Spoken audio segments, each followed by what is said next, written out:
A new report has found Australia's capital cities are ranked as some of the least friendly in the world for electric vehicle drivers, with big differences in public charger availability from city to city among the top reasons our capitals rank so poorly. Now, to find out more, I'm joined this morning by Rosemary Tan, the Managing Director of EV charging company iCharge. How are you, Rosemary? Thank you.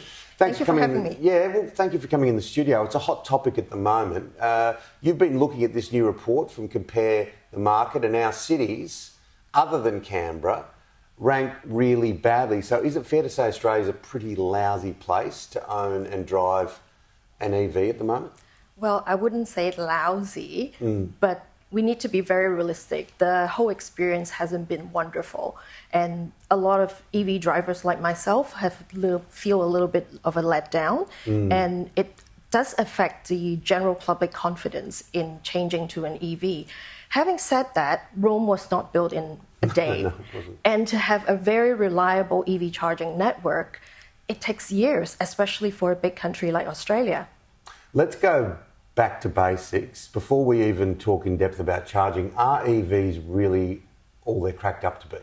Okay, I'll give you an example. I come from a 5-people household. We have 4 cars and 1 motorcycle. 2 of them are petrol cars, 1 EV and 1 hybrid. They all fulfill different purposes. They have their own pros and cons. And yeah, some people really love their petrol car, like my husband, and I love my EVs. If you look at it from an environmental perspective as well as a financial perspective, hands down, my EV is the cleanest, is the cheapest to run, and it never gives me any problems. And if you look at statistics around the world, if you drive an EV, you can save between 50 to 70% of money that you used to pay petrol a year. So I think that from a saving perspective, saving the environment and saving finances, that I think that it really makes a lot of sense to drive an EV. But there's challenges, and Australia is geographically so much bigger and very different to drive around than places like the Netherlands, which ranked really well in this list in terms of how it caters for EV drivers.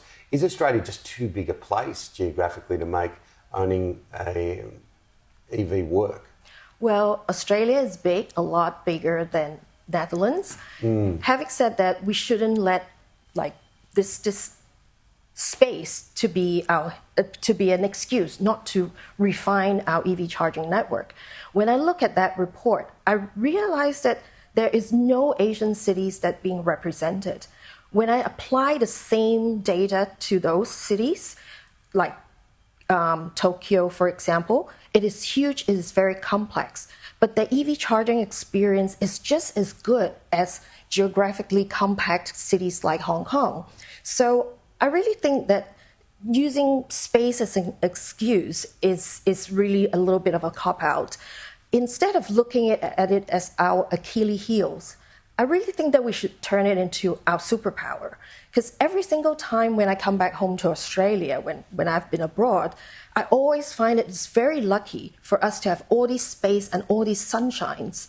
And if I'm a business owner with a car park, I would definitely use that as an asset and be part of this solution, because there are a lot of good and smart solutions out there and are very successful. I'll give you one example. Is one of our biggest client in Hong Kong called Ta Chung Hong. It is kind of like the Harvey Norman over here. They have multi-story car parks, and they turn it into an EV charging hub. As a result, it's a lot more stickiness for the customer, a lot of repeating customer, and the drivers are very happy, and also they are minimizing the carbon footprint using solar. Okay.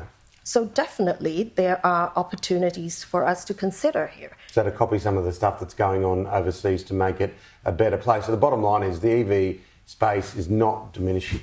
It's not going anywhere at the moment. Definitely not diminishing. In actual fact, it's growing. This year, EV sales for the first half of the year is already surpassed the same period of last year. Because you go to Beijing, Shanghai, these cities, they're all EV, aren't they? Yes. Everywhere.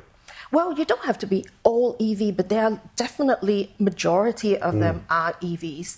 And when I coming back to look at Australia, I think one thing that hold us back is a lot of times is the consideration of the cost, how the costs of the infrastructure are being treated. It sort of passed around kind of like a hot potato. Sometimes people think that, oh, it's definitely the government's responsibility, or sometimes it's like, oh, it's all public sector. This is not going to be sustainable. From my experience globally, there's the success story are very much like this responsibility on the infrastructure are being shared, including the investment. So we can make it better. We can make it better.